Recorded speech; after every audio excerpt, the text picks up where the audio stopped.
6월 셋째 주 동석교회 소년부 예배를 시작합니다. 다 함께 우리 하나님 찬양하겠습니다.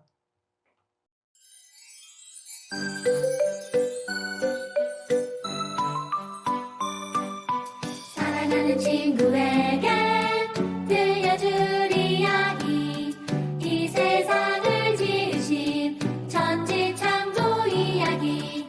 하나님이 이 세상을 처음 지으실 때 완전하게 지으시고 참 좋다 하셨죠. 알파와 오메가 처음과 나중 온 세상을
사도신경으로 우리의 신앙을 고백합니다.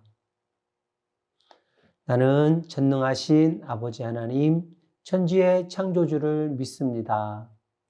나는 그의 유일하신 아들, 우리 주 예수 그리스도를 믿습니다. 그는 성령으로 잉태되어 동정녀 마리아에게서 나시고 본디오 빌라도에게 고난을 받아 십자가에 못 박혀 죽으시고 장사된 지 사흘 만에 죽은 자 가운데서 다시 살아나셨으며 하늘에 오르시어 전능하신 아버지 하나님 우편에 앉아 계시다가 거기로부터 살아있는 자와 죽은 자를 심판하러 오십니다. 나는 성령을 믿으며 거룩한 공교회와 성도의 교제와 죄를 용서받는 것과 몸의 부활과 영생을 믿습니다. 아멘. 우리 한 목소리로 우리 하나님 앞에 기도하겠습니다. 하나님 보좌 앞에 예배하며 나아갑니다. 하나님 귀하신 이름을 높여 찬양합니다. 매일매일 안전하게 보호하시고 인도하심 감사합니다. 우리의 필요한 것을 채워주심 감사합니다. 이 시간 마음과 정성을 다하여 구별하여 드리는 예배를 기쁘게 받아주세요. 두려웠던 코로나를 이겨가게 하셔서 감사합니다. 백신이 잘 공급되어 예정대로 접종하게 하심도 감사합니다. 멈추고 막힌 것들이 하나하나 열리고 회복되게 하시니 감사합니다.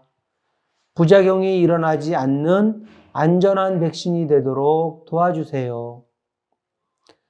하나님 뜻에서 벗어날 때 큰 어려움이 오는 것을 깨닫습니다. 지나친 욕심을 내려놓고 하나님 말씀에 순종하며 살게 해 주세요. 하나님 말씀으로 돌아가서 아름다운 모습으로 회복되게 해 주세요. 안전한 대한민국이 되게 해 주세요. 불법과 부정한 일들로 많은 생명을 잃고 고통당하고 있어요. 정직한 대한민국이 되게 해 주세요. 거짓과 속임, 가짜들로 사회가 혼란해요. 믿고 신뢰하는 사회가 되게 해 주세요. 싸우지 않고 힘을 모으는 대한민국이 되게 해 주세요. 학교와 교회의 기능이 빨리 회복되어 마음껏 뛰놀며 공부하며 예배하게 해 주세요. 오늘도 들려주시는 하나님의 음성을 듣겠습니다. 하나님께 드리는 시간과 정성된 예물과 마음을 받아주세요. 예수님 이름으로 기도합니다. 아멘. 시간 정성껏 준비한 예물을 우리 하나님 앞에 드립니다.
하나님 말씀을 같이 찾습니다. 하나님 말씀은 구약 성경 느헤미야 1장 11절 말씀, 구약성경 느헤미야 1장 11절 말씀, 전사님 가지고 있는 성경 구약성경 727쪽입니다. 함께 읽겠습니다. 주여 구하오니 귀를 기울이사 종의 기도와 주의 이름을 경외하기를 기뻐하는 종들의 기도를 들으시고 오늘 종이 형통하여 이 사람 앞에서 은혜를 입게 하옵소서 하였나니 그때에 내가 왕의 술관원이 되었느니라. 아멘. 오늘 말씀의 제목은 이거예요. 다 같이 시작. 나라를 사랑해요.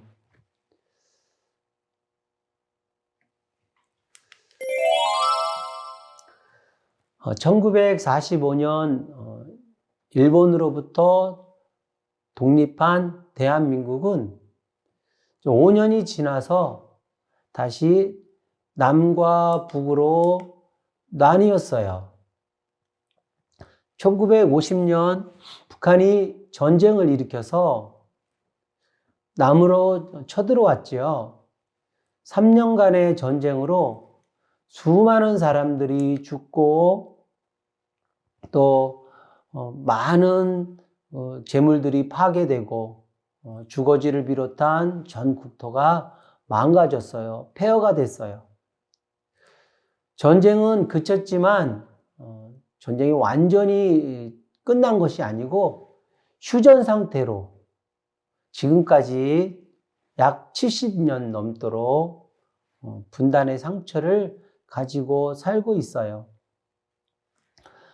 수많은 사람들이 고향과 가족을 떠나서 이산가족의 아픔을 가지고 살고 있어요. 같은 민족이 서로 총을 겨누고 서로 왕래할 수 없는 그런 현실이 된 거예요. 전 세계에 유례가 없는 같은 민족이 분단의 아픔을 가지고 있는 그런 나라가 되었어요. 오늘 우리가 함께 읽은 성경 느헤미야에도 우리와 비슷한 아픔과 어려움을 겪는 그런 모습이 나와요. 오늘 느헤미야 이야기 속으로 함께 들어가 보겠어요. 하나님의 예언자들의 경고에도 불구하고 하나님을 떠난, 하나님의 말씀을 떠나고 불순종한 이스라엘 백성들은 결국 남유다와 북이스라엘이 멸망을 당하고 말아요. 이웃나라 바벨론에게 나라를 빼앗기고 성전은 다 무너지고 백성들은 모두 포로로 붙잡혀 가게 되었어요. 70년 동안 바벨론에서 종살이를 하고 또 예레미야의 예언대로 70년 만에 다시 이스라엘 백성들이 일부가 고향으로 고국으로 돌아왔어요. 이것을 1차 포로 귀환이라고 이야기하는데 나라가 완전히 독립하고 해방된 것이 아니라 그 지배하는 그 바벨론 나라에서 자유를 허락하고 고향으로 돌아가서 하나님을 섬길 수 있도록 이렇게 허락해 준 거였어요. 수룹바벨이라고 하는 총독이 세워지고 또 제사장과 하나님께 제사 드리는 레위 지파 사람들을 중심으로 해서 약 4만 명이 넘는 사람들이 이스라엘 고향 땅으로 돌아왔어요. 고향으로 돌아온 이스라엘 백성들은 무너진 성전을 다시 건축했어요. 제일 처음 지은 건축은 솔로몬 왕이 지은 화려한 멋진 하나님의 성전이었고요. 포로에서 돌아온 두 번째 만들어진 성경은 스룹바벨 성전이라고 해요. 처음 만들어진 솔로몬 성전에 비하면 아주 초라하고 왜소하기 짝이 없는 그런 성전이었어요. 그래도 사람들은 신앙의 자유를 얻고 하나님께 예배할 수 있는 성전을 짓고 너무너무 기뻐했어요. 이스라엘 땅에는 이미 다른 민족들이 들어와서 살고 있었어요. 이 바벨론이 이민 정책을 펴서 이스라엘 사람들은 다 바벨론을 끌고 가고 또 다른 나라에 있는 사람들은 또 이스라엘 땅으로 와서 살고 이렇게 해서 다른 여러 민족들이 이렇게 섞여 살게 해서 이 사람들이 힘을 갖지 못하도록 그런 이민 정책을 썼기 때문에 이스라엘 땅에는 이미 다른 민족들이 들어와서 살고 있었어요. 이미 이 땅에 정착한 사람들이 무리가 되어서 돌아온 이스라엘 사람들을 환영할 리 없어요. 그래서 이 사람들을 경계하고 잘 살폈지요. 특히 성전을 중심한 이스라엘 백성의 신앙 공동체를 보고 두려워했어요. 그래서 기회가 있을 때마다 이스라엘 사람들은 어떻게 하면 무너뜨릴까? 저 사람들이 함께하지 못할까? 이런 기회들을 엿보고 유력한 사람들을 꼬드기고 꿰어냈어요. 시간이 점점 지나자 성전 중심으로 했던 이스라엘의 신앙 공동체가 점점 약화되기 시작했어요. 성전 관리가 소홀해졌고 그러다 보니까 성전 이곳저곳이 황폐해지기 시작했어요. 이 틈을 타서 그 지역에 이미 정착해 있는 사람들은 성전을 와서 무너뜨리고 또 성문들을 몰래 불을 태워버렸어요. 아무도 성벽을 다시 건축하고 쌓고 성문을 고치려는 사람들이 없었어요. 그만큼 사람들이 신앙심을 잃고 힘을 잃었어요. 이스라엘 백성들의 성전 중심의 공동체는 무너져 버렸고 아무런 힘도 영향력도 발휘할 수 없게 되었어요.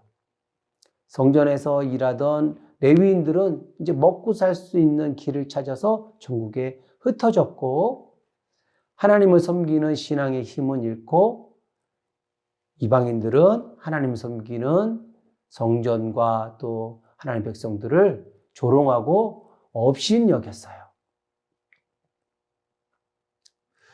이렇게 1차 포로 때의 고향으로 돌아온 그런 사람들이 있는가 하면 그 바벨론이라고 하는 그 나라에 남아있던 사람들도 있어요. 고향으로 돌아오지 않고 바벨론에 머물러 살면서 살던 사람들이에요. 그곳에 정착해서 안정되게 살던 사람들이 고향으로 돌아가는 것을 포기하고 그곳에서 살았어요. 그 중에 느헤미야라고 하는 사람이 있었어요. 바벨론이 멸망하고 새로운 나라가 세워졌는데 그 나라가 바로 페르시아라는 그런 나라예요. 그 나라를 다스리는 아닥사스다라고 하는 그 왕이 약 20년 동안 그 나라를 다스리고 있을 때에 왕을 섬기던 신하 중에 유대인 한 명이 있었어요. 이 사람은 왕의 술을 맡아서 일하는 신하였어요. 왕의 최고로 가까운 사람이에요. 왕이 즐겨 마시는 술, 음식에 대해서는 전문적인 그런 지식을 가지고 있고 또 왕을 독살하려고 하는 그런 외부에 있는 사람들로부터 왕을 보호하는 그런 사람이었고요. 또 왕의 중요한 정책을 돕고 또 왕의 여러 가지 고민과 문제들을 상담해주는 그런 지식이 높고 그런 신망이 있는 왕이 절대 신뢰하는 그러한 신하의 자리예요. 느헤미야는 당시 이렇게 왕 가까이에 왕을 섬기는 당시 최고 강대국의 높은 신분을 가진 그런 사람이었어요. 굉장히 안정된 그런 자리에 살고 있었던 그런 사람이었어요. 어느 날 고향 이스라엘에 다녀온 느헤미야의 동생을 비롯한 일행들로부터 고국의 이야기를 함께 듣게 되었어요. 그래서 식사 자리에 초대해서 그래서 고국에 있는 여러 가지 이야기들을 듣게 되었어요. 고국으로 돌아간 백성들이 하나님의 성전을 건축했다는 소식을 그동안 들었고 또 하나님을 잘 섬기는 그런 신앙 공동체를 이루고 있다는 이야기를 듣고 그동안에 강간무소식이었는데 얼마큼 나라가 이렇게 잘 아름답게 성장하고 있는지 그런 것들을 기대하면서 그 이야기를 들었어요. 그런데 전에 들은 이야기는 예루살렘 성전이 무너지고 성문들이 불타 없어지고 성전의 기능은 다 사라지고 성전과 신앙 공동체는 이방 사람들의 조롱거리가 되었다는 그런 이야기를 듣게 되었어요. 충격적인 말이었어요. 이 이야기를 들은 느헤미야는 큰 슬픔에 잠겼어요. 그래서 느헤미야는 음식 먹는 것을 멈추고, 금식이라고 하죠. 음식 먹는 것을 멈추고 하나님 앞에 기도하기 시작했어요. 매일매일 눈물을 흘리면서 고국을 생각하면서 기도하기 시작했어요. 느헤미야는 오늘 말씀에 보니까 믿음으로 기도했다고 기록되어 있어요. 우리 하나님께서 기도를 들으시는 신실한 하나님이라는 그런 믿음을 가지고 느헤미야는 매일매일 금식하며 기도했어요. 또 느헤미야는 회개하면서 기도했어요. 민족이 하나님 앞에 지은 죄를 회개합니다. 자기의 죄를 여기고 하나님 앞에 회개하는 기도를 드렸어요. 그리고 하나님의 약속을 붙들고 기도했어요. 하나님께서 하나님의 말씀을 떠나 있을 때는 하나님께서 우리를 심판하시지만 하나님의 말씀대로 돌아오고 순종할 때는 회복하신다고 하나님께서 약속하셨지요. 그런데 약속을 하나님이 하신 약속을 붙들고 기도했어요. 느헤미야는 나라와 민족을 사랑하는 사람이었어요. 민족의 아픔을 자신의 아픔으로 여기고 기도하는 사람이었어요. 느헤미야는 살아계신 하나님을 믿는 그런 믿음의 사람이었어요. 하나님께서 이 느헤미야의 기도를 들으셨을까요? 얼굴에 근심과 걱정이 있는 모습을 본 아닥사스다 왕은 느헤미야에게 그 이유를 물어봤어요. 느헤미야는 충분하게 하나님께 기도하고 난 다음에 왕에게 고향 땅 고국의 안타까운 현실을 이야기해 주었어요. 느헤미야의 말을 들은 이 왕은 마음에 감동이 되었어요. 하나님께서 그 왕에게 마음을 움직이게 하셨어요. 왕은 느헤미야를 이스라엘의 총독으로 임명하고 이스라엘 땅으로 보내기로 결정했어요. 그뿐만 아니라 느헤미야가 이스라엘까지 가는 필요한 모든 경비를 지원해 줬고요. 또 그 이스라엘의 무너진 성벽과 성문을 수리할 그런 물자들도 다 지원해 주었어요. 놀랍지요? 이스라엘 땅으로 돌아온 느헤미야는 무너져 있는 황폐한 그 예루살렘에 있는 성을 그 참담한 모습을 눈으로 확인했어요. 그리고 어떻게 일해야 될지를 자세하게 조사했어요. 그리고 그곳에 살고 있는 유대 민족들, 이스라엘 지도자들을 불러 모았어요. 그리고 지금까지 하나님의 도우심과 또 왕의 지원으로 여기까지 오게 된 사연들을 사람들에게 다 설명해 주었어요. 다시 성벽과 성문을 세우고 이방 사람들로부터 받는 이 수치를 끊어버립시다.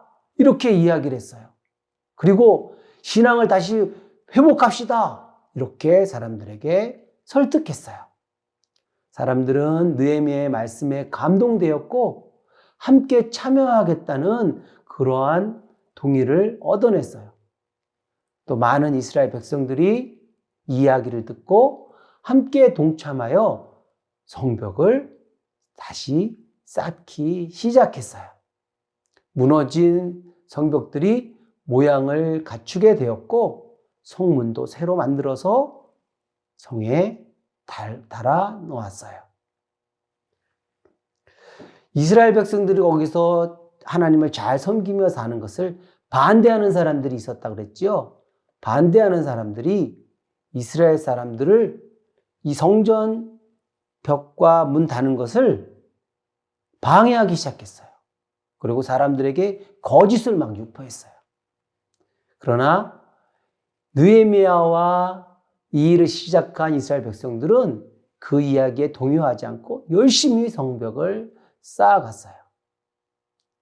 그랬더니 이 반대하는 사람들이 사람들을 동원하여서 위협하였고 자기들도 돕겠다고 이렇게 거짓말시키면서 참여시켜달라고 막 술책을 부렸어요. 느헤미야는 조금도 타협하지 않고 완강하게 거절했어요. 그리고 이 성을 지킬 수 있는 그러한 군사들을 모으고 군대를 조직하였고 무기도 준비했어요. 그래서 방어할 그런 준비까지 갖추었어요. 반대하는 세력들이 여러 가지 음모를 꾸미고 협상을 빌미로 느헤미야를 죽이려는 계획을 세웠지만 느헤미야는 지혜를 가지고 이 위기를 다 헤쳐나갔어요. 뿐만 아니라 느헤미야는 가난한 백성들의 아픔을 살펴보고 그 일들을 도울 방법을 찾았어요. 총독으로 여기 임명되었기 때문에 당연히 사람들에게 정당하게 세금을 받을 수가 있어요. 그런데 사람들이 가난하고 어려우니까 세금 받는 것을 포기했어요. 그리고 높은 이자로 땅을 저당 잡혀서 힘들어하는 백성들을 보고 잘 사는 그런 관리들과 부유한 사람들을 불러서 막 꾸짖었어요. 이 약한 사람들을 어떻게 다시 종을 만들 수가 있느냐고 이렇게 꾸짖으면서 그들의 빚을 다 탕감해 주도록 명령했어요. 그리고 높은 이자를 받지 못하게 했고요. 하나님 말씀대로 빼앗은 땅을 다시 돌려주도록 이렇게 했어요. 느헤미야의 나라 사랑하는 마음과 그 열정적인 그런 지도력으로 글쎄 52일 만에 성전 공사가 마무리되었어요. 그리고 기뻐하면서 하나님 앞에 함께 모여서 예배를 드렸어요. 그리고 백성들에게 이방 풍습을 따라 사는 것들을 다 끊도록 했어요. 그리고 하나님의 말씀, 율법을 낭독하면서 다시 신앙을 회복할 수 있도록 도와주었어요. 느헤미야는 나라를 사랑하는 사람이었어요. 느헤미야는 나라의 아픔과 문제를 놓고 하나님께 기도하는 사람이었어요. 하나님께서는 나라를 사랑하고 나라를 위해 기도하는 느헤미야를 기뻐하셨어요. 하나님은 나라가 회복할 수 있는 길을 열어주시고 인도해 주셨어요. 할렐루야. 친구들, 우리나라 대한민국에도 우리의 기도가 필요한 곳이 있을까요? 하나님께서 보게 하시는 나라의 아픔과 문제들이 많이 있어요. 우리 친구들은 어떠한 모습이 보이나요? 전사님들은 여러 가지 이 나라의 문제들과 아픔들이 보여요. 우리 정치하시는 어른들이 이렇게 분열되고 나뉘어지고 이렇게 싸우지 않았으면 좋겠어요. 그리고 점점 심해지는 양극화, 이 불공정의 문제들이 점점 심해져서 백성들이 살기 힘들어지는데 이런 문제들도 잘 양보하고 해결되면 좋겠어요. 나라가 부정부패가 많이 사라지고 정의가 잘 세워지고 집단으로 이렇게 이기주의들이 좀 없어지면 좋겠다 이런 생각도 해봐요. 특별히 우리나라가 남과 북이 나뉘어진 지 벌써 71년이 되었어요. 북한의 인권과 자유가 보장되었으면 좋겠고요. 신앙이 자유롭지 못해 하나님 마음 놓고 예배할 수 없는데 그런 것들이 하나님을 마음 놓고 예배드리고 그 사람들이 자유를 누리며 굶주림에서 벗어났으면 좋겠어요. 이런 안타까운 일들을 우리가 보면서 우리가 할 수 있는 일들이 있을까요? 먼저 느헤미야처럼 우리 친구들이 하나님 앞에 할 수 있는 일들은 하나님 앞에 기도할 수 있는 일이에요. 기도하는 일일 거예요. 하나님, 나라 사랑하는 마음을 우리에게도 주세요. 이제부터 기도하겠어요. 이렇게 하면서 기도할 수 있을 것 같아요. 내가 할 수 있는 작은 일로부터 나라 사랑하는 일을 할 수 있어요. 우리 친구들 한번 시작해보면 좋겠어요. 하나님께서 기뻐하시는 일이에요. 하나님께서 그렇게 순종하는 자들을 선하게 인도해 주실 거예요. 함께 기도하겠습니다. 하나님, 우리나라 대한민국을 사랑하는 마음을 주세요. 하나님 마음으로 우리나라를 바라보고 기도하겠어요. 하나님 나라와 또 대한민국과 세상에 있는 열방을 위해 준비되게 해주세요. 그리고 하나님 크게 사용하시고 영광 받아 주세요. 예수님 이름으로 기도합니다. 아멘. 함께 찬양하겠습니다.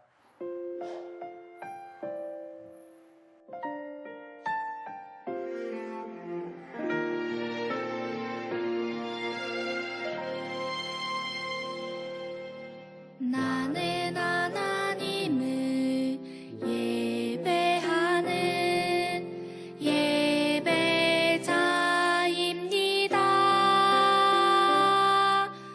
내가 서 있는 곳 어디서나 하나님을 예배합니다. 내 영혼 거룩한 은혜를 향하여 내 마음 완전한 하나님 향하여 이곳에서 바로 이 시간 하나님을 예배합니다.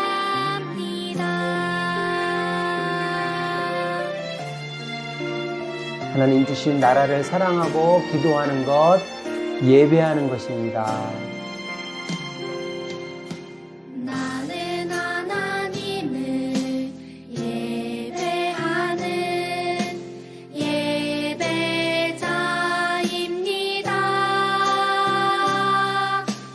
내가 서 있는 곳 어디서나 하나님을 예배합니다. 내 영혼 거룩한 은혜를 향하여 내 마음 완전한 하나님 향하여 이곳에서 바로 이 시간 하나님을 예배합니다.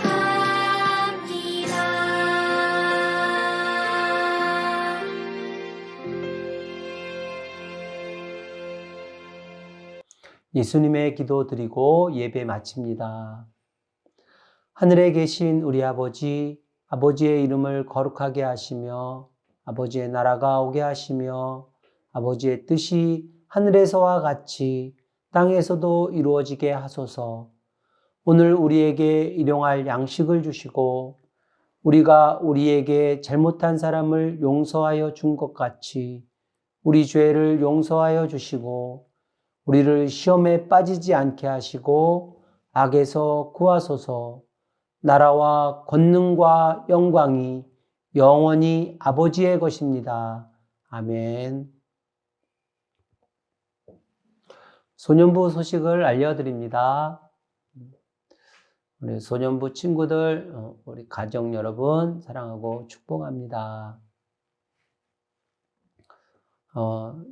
열심히 코로나를 위해서 함께 기도해 주셔서 이 코로나 방역과 백신 접종이 원만하게 잘 이루어지고 있는 것 같습니다.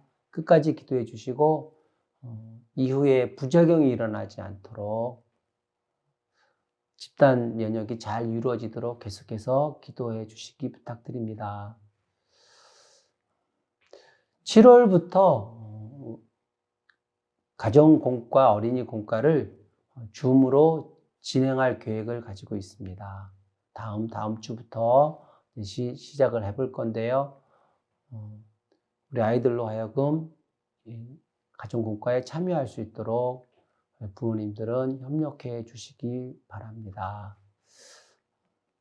이번 주 가정공과는 제자 플랫폼 25과입니다. 다음 주에는 6월 27일 오후에, 주일 오후에 부룬디에서 선교하고 계시는 우리 선교사님들과 함께 하는 그런 시간을 갖습니다. 줌으로 진행할 거고요. 우리 어린이들이 우리 부룬디에 같이 협력해서 기도하고 또 선교 헌금을 같이 보내고 있어요. 우리 소년부에서. 그래서 우리 소년부 친구들도 같이 참여해 주셨으면 좋겠다는 그런 요청이 왔습니다. 그래서 해마다 우리 부룬디에 계시는 우리 허희진 선교사님이 우리 소년부에 방문해 주셔서 보고도 해주시고 설교도 해주시고 했는데 이번에 같이 참여했으면 좋겠습니다. 우리 친구들 많이 참여해 주시고요. 필요한 그 주소는 링크랑 이거는 선생님이 각 가정으로 우리 친구들 핸드폰으로 본인 핸드폰으로 보내드리겠습니다. 여기 함께 참여해서 댓글 올려주고 또 질문도 하고 그런 시간이 있어요. 거기에 참여하는 친구들은 우리 선교부에서 그 소정의 상품도 준다고 합니다. 우리 친구들 선교 소식도 같이 나누고 궁금한 것도 물어보고 이렇게 서로 격려하며 좋은 시간을 가질 수 있으면 좋겠습니다. 꼭 기억해 주시고 참여해 주시기 바랍니다. 우리 친구들 일주일 동안 건강하게 생활하고 다음 주에 다시 만나겠습니다. 샬롬.